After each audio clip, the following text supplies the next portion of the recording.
ఇక రాజకీయ వార్తల్లోకి వెళ్ళిపోదాం. వై నాట్ 175 క్లీన్ స్వీప్ 25 ఈ నినాదమే విధానంగా గెలిపే లక్ష్యంగా వైసీపీ అభ్యర్థుల ఎంపికలో మార్పులు చేర్పులు కొనసాగుతున్నాయి. తాజాగా 4 లోక్సభ 6 అసెంబ్లీ మొత్తంగా 10 సెగ్మెంట్లకు కొత్త ఇన్ఛార్జీలు నియమించారు. 6వ జాబితాలో కూడా బీసీ మార్కే ప్రాధాన్యం దక్కింది. సామాజిక సమీకరణాలు, స్థానిక పరిస్థితులు ఇవే కొలమానంగా గెలుపే లక్ష్యంగా మార్పులు చేర్పులు చేపట్టింది వైసీపీ. ఇప్పటికే 5 లిస్టుల్ని విడుదల చేశారు. తాజాగా 6వ జాబితాను ప్రకటించారు వైసీపీ రాష్ట్ర ప్రధాన కార్యదర్శి సజ్జల రామకృష్ణారెడ్డి, మంత్రి మేరుగ నాగార్జున.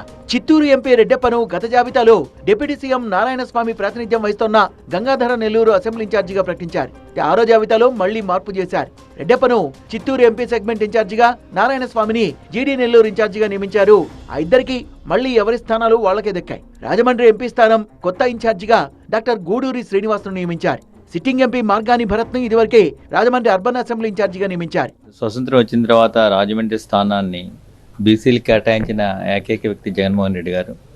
మొట్టమొదటిసారిగా మార్గాని భరతరామ్ గారిని ఎన్నుకున్నారు. ఆయన సక్సెస్ఫుల్గా 5 years చాలా చక్కగా రాజమండ్రిని డెవలప్ చేశారు.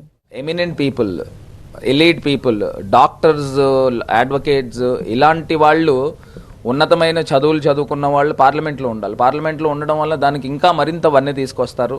ఆయన చరిత్రలో కూడా నిలిచిపోయే అంత డెవలప్మెంట్ కూడా జరుగుతుంది. ఖచ్చితంగా మేము ఇద్దరం కూడా సంయుక్తంగా చేస్తూ రాజమహేంద్రవరం పార్లమెంట్ అభివృద్ధికి ఇద్దరం కూడా కష్టపడి ముందుకు తీసుకెళ్తాం. రఘురామకృష్ణంరాజు సిట్టింగ్ ఎంపీగా ఉన్న నర్సాపురం లోక్సభ స్థానానికి అడ్వకేట్ గూడూరి ఉమాబాలను నియమించారు. రాజమండ్రి ఎంపీ సెగ్మెంట్ కొత్త ఇన్ఛార్జ్ శ్రీనివాస్, ఉమాబాల ఇద్దరిది ఒకే సామాజిక వర్గం.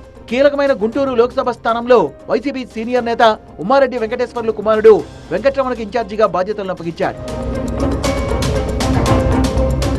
ఇక 6 అసెంబ్లీ స్థానాలకు ఇన్ఛార్జీల్ని మార్పు చేసింది వైసీపీ. మైలవరంలో సిట్టింగ్ ఎమ్మెల్యే వసంతకృష్ణ స్థానంలో బీసీ యాదవ సామాజిక వర్గానికి చెందిన జెడ్పీటీసీ సర్నాల తిరుపతిరావును ఇన్ఛార్జిగా నియమిస్తూ కీలక నిర్ణయం తీసుకున్నారు. మార్కాపురం, గిద్దలూరు ఎమ్మెల్యేల స్థానాల్ని మార్పు చేశారు. మార్కాపురం ఎమ్మెల్యేగా ఉన్న నాగార్జున రెడ్డిని గిద్దలూరు ఇన్ఛార్జిగాను, ఇక్కడున్న సిట్టింగ్ ఎమ్మెల్యే అన్నా రాంబాబును మార్కాపురం ఇన్ఛార్జిగాను నియమించారు. ఎమ్మిగనూరు ఎమ్మెల్యే చెన్నకేశ్వరరెడ్డి స్థానంలో బుట్టా రేణుగును నియమించారు. నెల్లూరు సిటీ ఎమ్మెల్యే అనిల్ కుమార్ యాదవ్ ను ఇప్పటికే నర్సరావుపేట పార్లమెంట్ ఇన్ఛార్జిగా నియమించారు. ఆయన స్థానంలో Nellore deputy mayor MD Khaleel ను ఇన్ఛార్జిగా నియమించారు సీఎం జగన్. నెల్లూరు సిటీలో మైనార్టీ ఓట్లు ఎక్కువగా ఉండడంతో ఖలీల్ కు అవకాశం కల్పించినట్టు తెలుస్తోంది. ఇప్పటికే 64 అసెంబ్లీ స్థానాలకు ఇన్ఛార్జీల్ని మార్పు చేసింది వైసీపీ. మరికొన్ని స్థానాల్లో కూడా మార్పులు చేసే అవకాశం ఉంది. లోక్సభకు సంబంధించి 16 మందిని ఇన్ఛార్జీలుగా నియమించారు. రాజంపేట ఎంపీ మిథున్ రెడ్డి, కడప ఎంపీ అవినాష్ రెడ్డిల స్థానాల్లో ఎలాంటి మార్పు లేదు. విజయనగరం, అనకాపల్లి, అమలాపురం, బాపట్ల, ఒంగోలు, నెల్లూరు స్థానాలకు ఇన్ఛార్జీల్ని త్వరలో ప్రకటించే అవకాశం ఉంది. బాపట్లలో నందిగం సురేష్ సిట్టింగ్ ఎంపీగా ఉన్నారు.